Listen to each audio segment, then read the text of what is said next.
Ivana. Hi, Emily. How are you doing today? Yeah, good, thank you. Hope you're having a good day. I am, yes. Well done for making it to this to the Yep, you last made it. form. I know that can be a bit stressful for the first time, so thank you. Yeah, no problem at all. It's lovely to see you face to face. I know we've had lots of email chats. So Yes, we have. welcome to the PregnaHub. This setup is that people might drop in. We have had some questions in, but it was obviously recorded, so people can watch it back, and we'll post that within the hub and also on our YouTube channel as well. Perfect. Great. Sounds good. So we'll get straight in, if that's okay. Please do introduce yourself and what you do at Happity. Yes, so I'm Emily. I'm mum of one 10-year-old. Can you believe it? And yes, I co-founded Happity with my co-founder Sarah, and it's a platform that helps parents find baby and toddler classes local to them so that they can build that community in real life. Oh, and it's an incredible platform you're building. When did you start? Thank you. Gosh, it's a long time ago. I guess when it started, I joined Happity 2019. I'd had a slightly different app before, and Sarah had set up Happity. It was, I guess, a mum hobby business, with small children running around and things like that. So it's been a while since we literally started it. And I guess we weathered COVID, which was interesting, but then it kind of really took off across the UK after that. We were very London-centric before COVID, but now, UK-wide. So the last few years has been, a lot of growth and a lot of helping lots of parents. Yeah, and you mentioned, it was kind of coming from like a mum hobby, but how did your own experience kind of influence what you've been doing with Happity along the way? Sure, yes. So sadly, I had really quite severe postnatal depression. I think probably in hindsight, I probably would have benefited from a mother and baby type setup, but I know, those centres weren't so frequent back then. And I struggled a lot. Mental health wasn't something that was on my radar at that point. I'd had a highly successful career, corporate career, and it just wasn't something I thought about. But when my son came, I didn't experience that kind of usual, like all the rush of love and, just, I guess, what you kind of expected of motherhood, that rose-tinted, really lovely time. I think I was one of the first in my friendship groups to have a baby as well. So that made it quite difficult. And I just felt really lonely. And I didn't really know why I couldn't do what I needed to do. And it just felt out of control. And so when that went on for a good 2 years, kind of up and down, but very severe. And when I kind of started to feel better, I did lots of research into, why had I felt like this? And one of the big things that kept on coming up over and over again was just feeling lonely and being isolated. And, I had people around me. I went to a few baby groups and things like that, but I felt different, I think, to everybody else. I didn't feel like they were struggling in the same way. And so I wanted to set up something that basically meant that no new parents went through what I'd gone through. And so Happity is all about getting parents out of those four walls, building an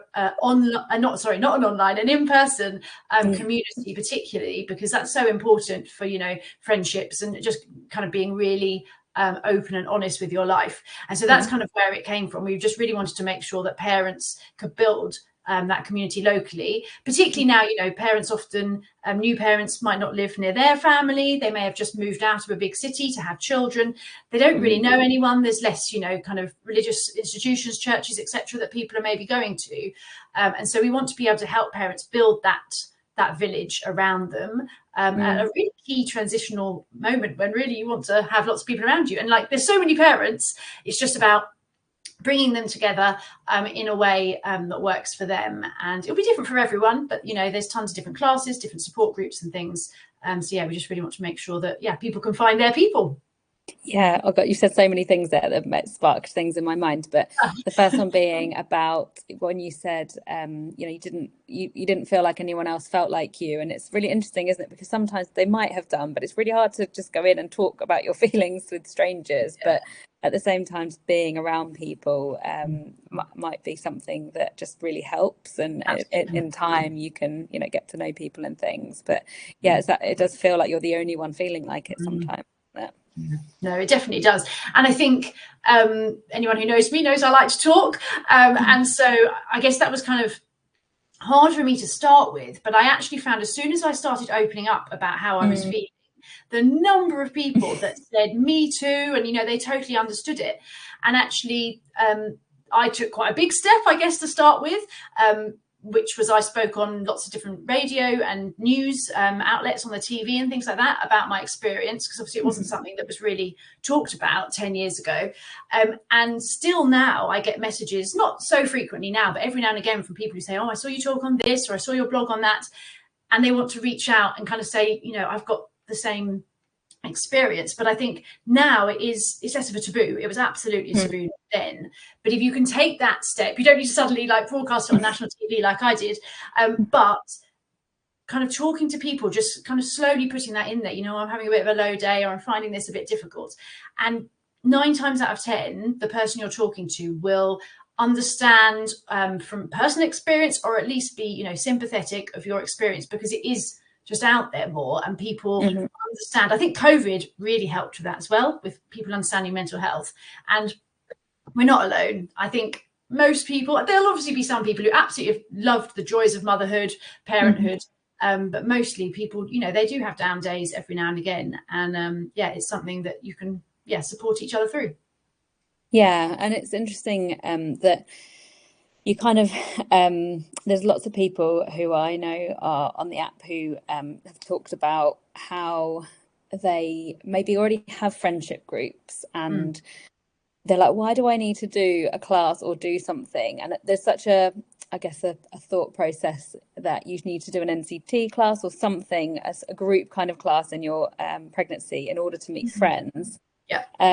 And then so people then shy away from doing antenatal education because they're like, oh, I don't actually need to make friends. I've got a friendship group.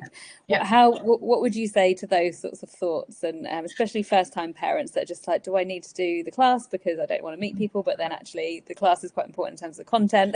Yeah, absolutely. I mean, I would say do it. I did it. It was brilliant. There are different options, obviously. There are generally lots of local hospitals might put on some free ones. They don't always. Obviously, there's NCT. There's lots of different options. I should say we do offer group classes as well.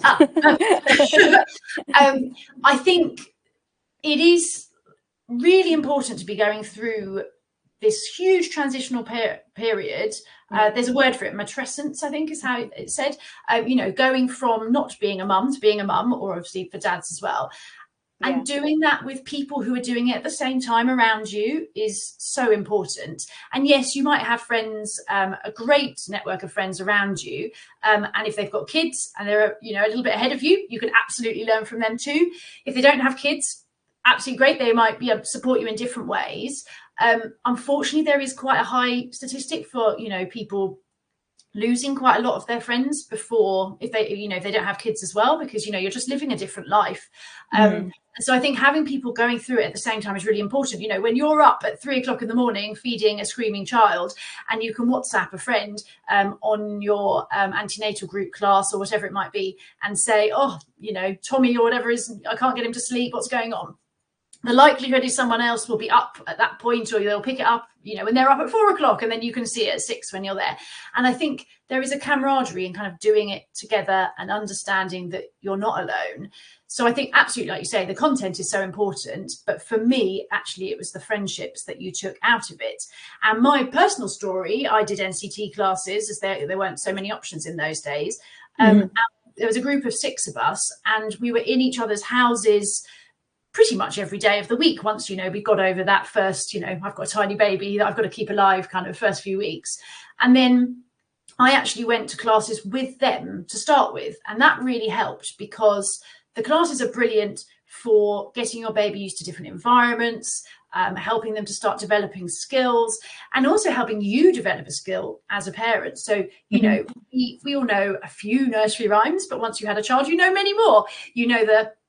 The hand signals you can do with them, and that's so important with a baby, the repetitiveness, and it really helps you bond with your child. So if you're a bit nervous about going to your first class, if you've done kind of prenatal classes, going with them as a group can really help, because you've got your gang that you're going with, and you've already got people to chat to.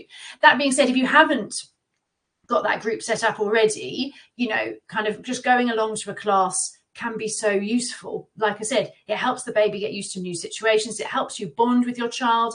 It helps you develop them.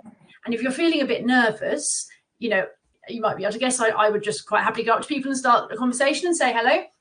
Although in my darker days, that would have been much harder. But if people are feeling nervous, you can just drop the class provider a message and they'll look out for you. They'll make sure they come and say hello. Even, I mean, they probably would anyway. Everyone who's been to class groups, the providers absolutely love them. They love what they're doing. They're beautiful, creative people. They love the children. So if they see a new face, they will be so glad to see you. And they're such nurturing people as well. Like they're doing it there to serve you and your family and make sure that you are having the best time in motherhood and fatherhood. And so it's such a lovely, supportive community that, it's such a great place to be. Yeah, and often you walk into those classes and everyone would have felt like you feel right now, like in that first session. So people normally do like kind of take you under their wing a bit, don't they? And definitely. I know we've obviously been speaking about what we're doing with the PregnaHub local campaign, and that's going to be helping people to connect in pregnancy for exactly that reason. And that's going to be free to use once we get that kind of launched and off the ground, so that people can do that and feel like they can find their people perhaps in pregnancy. It doesn't have to be through a paid class. You should be able to do that, shouldn't you, in your community? But yeah, that's one of the reasons, so that they can, once baby is here and then you've got all of the things going on, it just feels that bit easier to move into things like classes or groups and things as well. Definitely. I think taking the pressure off as well. Like people are always a bit worried, like, will I have to sing and dance? Absolutely not. If you don't want to, that's what the provider's there to do. What happens if my baby cries or sleeps through the whole thing, or, have to change their nappy? And like, it happens to everyone. Nobody bats an eyelid. That is, that is the thing with it. And I think actually it's almost an expectation. Your baby probably will cry in the first class because there's new noises, smells, lots of hubbub and people around them. And so everyone's been there. Everyone's kind of experienced that. And so we always encourage people not to kind of class hop around because, there's lots of different things, but to stick with one where your baby will get used to it. And lots of parents always say, I've taken my child to this particular music class, maybe from the age of 3 months old. And, we're still going at 2 years old, obviously progressing through the stages. They absolutely love the provider. It's like, it's not a surrogate parent, but, it's a friend of theirs that they know so well. And it's just really nice to see that. So it can be scary to start with. But yeah, there's lots of things you can do to help support yourself in that. Absolutely. Yeah, and that's actually covered a question that we had to go over. Someone was worried about the fact that their baby is quite colicky and does, sporadically cry quite a lot, and they struggle to settle them, and that stopped them from going out. So yeah, I don't know. You have said quite a lot on that already, but if you do have anything else, just to kind of reassure them. Yeah, I think everyone's been there, and it is really difficult. And actually, so I was lucky, my child didn't have colic, but I know one of my sisters did, and it's really, really difficult. And actually having other people around you. I remember once going to a kind of mums group with very little babies in a local pub years ago now, and I was going to talk about Happity and tell them about that. I was invited to do that, but actually what was so useful is they were all having lunch. And I kind of went around, obviously the mums, if they were happy with this, holding their baby whilst they could, shovel some food in. And it's the same like with the provider. They will be able to help and support. And, just having another pair of arms to hold your child if you want them to for a moment or have a chat is really important. But I think, it's not feeling judged. Everyone's been there. We've actually got a blog on what to expect in your first class on Happity, because it is a question that people ask so often, like, what do I do if they suddenly have a punami? Well, probably some mums will help you. Some might pass you some wipes. Some might get a nappy out of your bag for you. And sometimes there are tears from both the babies, sometimes the mums too, but that's okay. We are humans, and it's okay to feel like that. And just having that community to fit into is really important. I remember my baby massage class. My baby had a very big pre-nami, and I'd forgotten nappies and everything. Yeah. So it was just like, oh God. But you're in the best place for that, because Yeah, someone will definitely have them. absolutely. Yeah, there's no judgment, and people just, we've all been there, and it's a story for when you're doing something like this later in life. Exactly that. And yeah, there is absolutely no judgment or shame whatsoever. Make someone else feel better when they then do it later on. Absolutely. And what about finding a class? So if, first time parent, never done any of this before, and you're looking at, your Happity website that's got some incredible, it's a variety, right, of different things you can do, but that feeling of, okay, which do I do? What's best for my baby? There's a lot of parents that feel like, developmentally, what's going to be best for them to learn. Is that even a thing? How would you go about kind of choosing something to do? So so the Happity website is really simple. You just go to happity.co.uk and you put in your postcode. You also put in the age of your child, and whether you want to find a class in the morning or afternoon if you want to, and then it just goes through the different days telling you what's on near you, and then you can book directly from there. But if you're not sure whether the class is for you, I mean, they've all got profiles. You can hear a little bit about the class and the class provider. We don't run the classes ourselves. It's like a marketplace where you can find all different classes. There's baby massage, sensory, yoga, fitness, music, and then even like languages and more kind of sports classes as they get older. And so it just lists everything that's on near you. You can also send an inquiry or get in touch with the provider directly through the site as well if you have a specific question about, I don't know, the parking or where we can put prams or whatever it might be. So you can just find classes like that and directly book. But we also have a really nice email that any parents or carers that subscribe to our website, it's just at the very bottom of the homepage, called a What's On email that comes out on a Sunday night. And that tells people specifically, it's bespoke to every parent that uses it or carer, and it tells you what's on that's bookable that week for the age of your child in your postcode. We just know the child's age to like the nearest month. And that can be really useful because it will make suggestions knowing the age of your child. Actually, this might be great for them. So, for instance, around the 2-month, 3-month mark, people often start with something like baby massage. Then they might move on to something that's a bit more sensory. There's some lovely spa classes that seem to be coming out all across the UK at the moment. And then typically kind of something kind of music. They might want to do a fitness class or yoga, something in there. And then, as they kind of progress through, they might put some kind of sport and things like that in there as well. And I think just try different things out and you'll find what fits. We do have a lot of support on the website as well that suggests, at this month, this might be what you might want to try out based on what the general population enjoys. But it's so bespoke to your family, really. Happity, we're really keen that we're not telling people what to do. It's here's a plethora of different options. What works for your family, no judgment here. And so people can find out what works for them. And yes, your friend might absolutely love this ball sports kind of class, but that might not be for you. You might prefer that. There's lots of stay and plays we list as well, so we list all the free classes too, so all the kind of church stay and play type groups as well. And you might prefer something like that where your toddler can kind of hare around going up the slides and in the ball pit or whatever it might be, whilst you're having a slice of cake and tea with kind of maybe a slightly older mum or one going through exactly what you're doing. So I think trying it out, but just knowing there's no one size fits all, but you see what works for you and your child. That's great advice. And it's just knowing that, I suppose, from my experience, whatever you enjoy, like if you've never done fitness classes before, you probably don't want to start doing them just because that's what people are doing.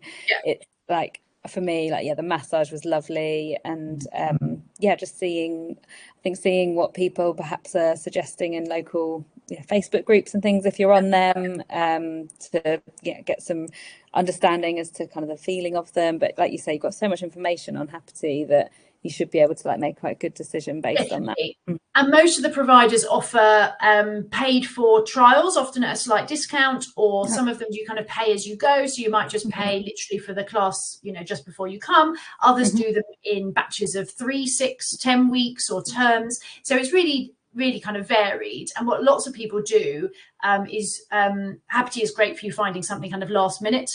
You can book on last minute when you know your kid is fine and likely to be up and about, but then often people then would convert from that point into taking like a termly booking or something like that when they know this is the class for me, and I want to make sure I've got my spot at it. So people can do it in different ways that work for them too. And you've also answered another question already, but I'm just going to emphasize it about if you haven't got so much budget, we all know what maternity leaves can be like in terms of what you get paid or don't get paid, and so it's fantastic you've got a variety of the free classes that are available in local areas as well. Yeah, absolutely. So they're all scattered in because it kind of shows them primarily chronologically, but you can also use a filter on the left, which is for free and cheap classes as well to find those. And even the millionaires amongst us won't want to be doing classes all the time. It's nice to have a kind of variety. So I know I used to do something most days. I'd want to get out in the morning or an afternoon. That's just how I am. But I generally do, a stay and play on a Thursday, and I had like a music class on a Monday, and kind of do some classes, some that were paid for, some in the library, and kind of you want that kind of variety as well. And I think that's really good for your child as well, because like you say, classes are for development as well. Something like a stay and play will help learn, about sharing and just being around other children and things like that. A music class obviously helps with rhythm and tone and things like that over time, and the repetitive nature of songs and hand movements. And then obviously as you start going on to the kind of more sports things, they obviously have skills as well. So you want, as anything in life, you want a bit of everything. And so hopefully people can find what they need on Happity and help them out there. Yeah, and we've got quite a few kind of subsequent time parents where they've got older children, and actually the stay and plays can be so great for taking a little baby in a carrier or a sling or in the pram, and then having space for your older child to play, but you feel very welcome in those spaces. They're not kind of structured, are they? No, they're great. I love that for that reason. We also have lots of dads and same-sex couples on the app, solo parents, and just wanted to get your reassurance really, because I know how inclusive Happity and the classes are, but just to talk a bit about that and how people can really what they can expect, and if different paths to parenthood and things too. Yeah, definitely. I think Happity was set up when it was pretty much mums at home, but now we're really seeing that change. So I think about 25% of our users now are dads. We have 2.6 million parents used Happity last year, but about a quarter of those are dads.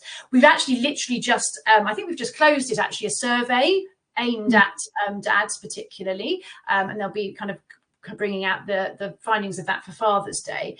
But I think giving confidence to dads to definitely come along to classes. We were actually surprised. We thought that the survey was probably going to say, oh, yes, I'm not sure about the singing classes because, I've got this booming voice. But actually, that was not the case. It came back and they all said they felt really confident. I think, yes, there are more dads now, but I think some of the feedback for us was just treat dads like human beings as well.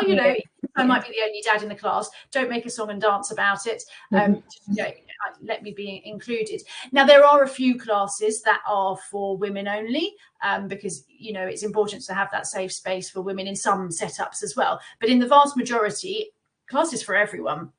Mums, dads, same-sex couples, grandparents, carers, it is there primarily, for the child and to entertain them and help development them as well. But there's that huge social aspect for all that support system around the family. So I guess you're no different to anyone else. You've had a child, you've gone through this, or you're looking after a child. If you're a grandparent, maybe you've been through it before, but you're still going through all those trials and tribulations and joys of looking after a new child. And times have changed as well. Grandparents are coming along. There's new issues and joys and things like that to talk about. So classes are generally very, very inclusive. And I think give them a go, come in. And, the world is diverse. We need a diverse lot of people in classes as well. So, hopefully they're a great place to meet all different people from society. Yeah, that's really reassuring. And it's just having that confidence from the providers to say, yes, you're welcome here. Absolutely. Brilliant. Yeah.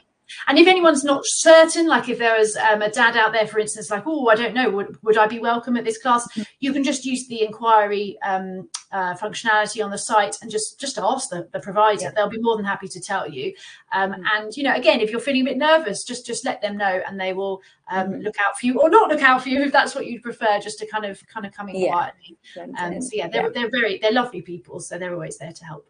Definitely. Yeah, no, that's fantastic. Thank you so much. Is there anything else you would like to add to this, or you know, we tend to wrap up around 20-25 minutes, just so that it keeps it nice and short for people. It goes so quickly though, doesn't it? Yeah, it does, doesn't it? I know.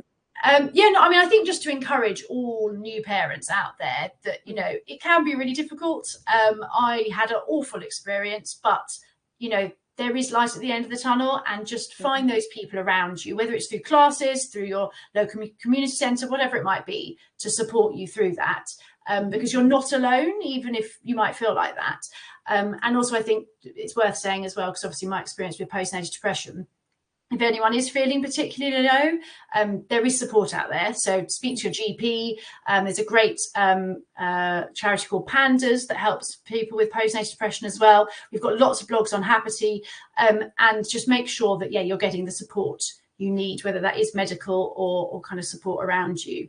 And there's so many things. I can talk about mindfulness and couch to 5K and food and all that as well. There's so many things that can help, but I think it's just, making sure that you take time to put yourself first in a time where typically we don't, just to make sure that you're not pouring from an empty cup, but able to do the best for you and your family. Is really important. So having that reason to leave the house, even if you're not intending on, you know, making lots and lots of friends, but just having that time to go and do something can, for lots of people, be a bit of a lifesaver too. Outside those four walls, don't want to be stuck there for too long. So good. Oh, it's lovely to speak to you, Emily. Thank you so much. And I'm sure we'll catch up. We will. Speak to you soon. Enjoy the rest of your day. Bye. Thank you. Bye-bye.